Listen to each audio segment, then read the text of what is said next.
Saya Pendeta HKBP Resort Parulian di pagi hari ini menyapa Bapak Ibu serta saudara-saudara sekalian, salam sejahtera bagi kita semua.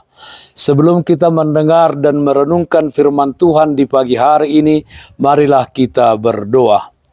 Yalah Bapa dalam surga, hati dan pikiran telah kami siapkan untuk disapa firman-Mu. Berfirmanlah ya Tuhan. Amin. Firman Tuhan yang menjadi sumber kekuatan dan sukacita bagi kita dalam melaksanakan aktivitas kita satu hari ini, Senin 22 Agustus 2022, tertulis dalam 2 Korintus pasal 4 ayat 8, demikian firman Tuhan. Dalam segala hal kami ditindas, namun tidak terjepit. Kami habis akal, namun tidak putus asa. Tantangan menjadi kesempatan. Saudaraku yang terkasih dalam Kristus Yesus, dalam menjalani hidup ini, tak seorang pun menjalani tanpa mengalami masalah. Sekali waktu pasti ada masalah atau kondisi tertentu yang membuat jiwa kita seakan-akan tertindas dan tertekan. Bahkan kritikan yang tidak adil pun terkadang kita terima di dalam kehidupan ini, seperti yang dialami Yesus Kristus di dalam pelayanannya. Mungkin kita sudah melakukan berbagai upaya untuk terlepas dari berbagai masalah yang membuat kita seakan tertindas dan tertekan tersebut. Namun sepertinya susah sehingga kita merasa kehabisan akal dan akhirnya kita bingung harus berbuat apa. Hal serupa dialami oleh para Rasul Kristus dalam pelayanan mereka, secara khusus Rasul Paulus. Menariknya, mereka memang ditindas, tetapi tidak merasa terjepit. Mereka habis akal, namun mereka tidak putus asa. Sebaliknya, para Rasul Kristus membuat tantangan di dalam pelayanannya menjadi kesempatan bagi mereka untuk menuntaskan misi pemberitaan Injil Kerajaan Surga yang adalah tanggung jawab mereka. Saudaraku yang terkasih dalam Kristus Yesus, para misionaris dalam melaksanakan pemberitaan Injil juga menghadapi berbagai tantangan. Bahkan taruhan penginjilan yang dilakukan adalah nyawa. Seperti Munson dan Liman di tanah Batak. Apakah penginjilan berhenti walau nyawa menjadi taruhannya? Tidak, saudara-saudara. Penginjilan tetap berjalan dan Injil Yesus Kristus tetap diberitakan sampai ke ujung dunia, sampai ke tanah Batak. Injil Yesus Kristus menjadikan kita jadi bagian dari pewaris kerajaan Allah.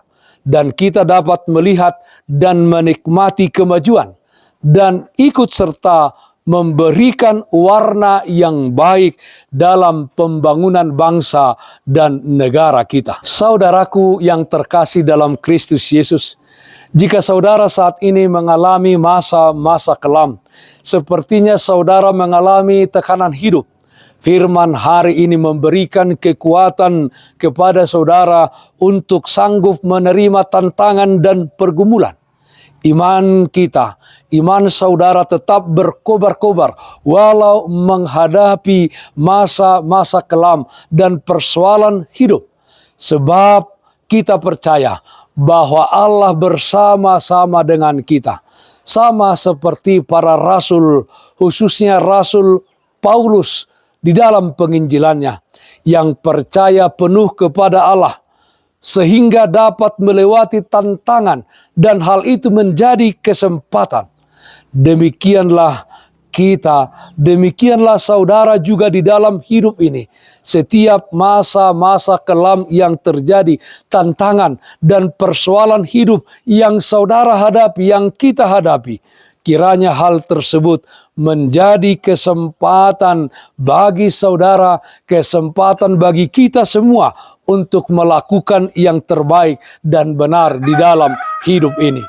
Hal tersebut hanya terjadi jika hidup kita melekat dan bergantung sepenuhnya kepada Kristus. Kita lemah dan rapuh, namun bersama Kristus kita menjadi kuat. Filipi 4 pasal 13 mengatakan, segala perkara dapat kutanggung di dalam Dia yang memberi kekuatan kepadaku. Tantangan menjadi kesempatan. Amin. Mari kita nyanyikan buku Endem 485 ayat 3. Dongani ya Tuhan. Hosia pulia sai pargogoi maau taruju dotok tong di bain portibion ajari au maniru Tuhaku si pangolu rikot nang botoku pasau ton pikiranmu hodo nama ngapulia sai pargogoi maa. Marilah kita berdoa. Yalah Bapa dalam surga, terpujilah namamu. Karena kasih anugerah Tuhan senantiasa menyertai dan memelihara kami di dalam kehidupan kami di tengah-tengah dunia ini. Yalah Bapa dalam surga, di tengah-tengah dunia ini berbagai macam tantangan dan persoalan hidup kami lewati, kami hadapi. Kami berdoa dengan kuat kuasa Roh Kudus-Mu, supaya setiap tantangan dan persoalan menjadi kesempatan bagi kami untuk melakukan kebaikan dan kebenaran. Karena itu Bapa dalam surga, tanpa Tuhan kami tidak dapat melakukan apa-apa. Curahkan Roh Kudus-Mu yang memimpin kehidupan kami, menguatkan kehidupan kami. Kami berdoa yang sakit Tuhan berikan kesembuhan, yang berduka Tuhan berikan penghiburan. Dalam satu hari ini kami serahkan kehidupan kami hanya ke dalam tangan pengasihan-Mu. Dalam nama anak-Mu Tuhan Yesus Kristus kami berdoa, terpujilah namamu. Amin. Kasih karunia Tuhan kita Yesus Kristus, kasih setia dari Allah Bapa, serta persekutuan Roh Kudus, itulah yang menyertaimu hari ini kekal sampai selama-lamanya. Amin. Bapak Ibu saudara-saudara yang terkasih, taatlah protokol kesehatan. Jagalah kesehatan jasmanimu, terlebih kesehatan rohanimu. Bersihkan hatimu, cintai dan kasihilah sesamamu. Tetaplah berdoa kepada Tuhan, sumber berkat dan anugerah di dalam kehidupanmu. Salam sehat, tetap semangat. Tuhan Yesus memberkati. Shalom.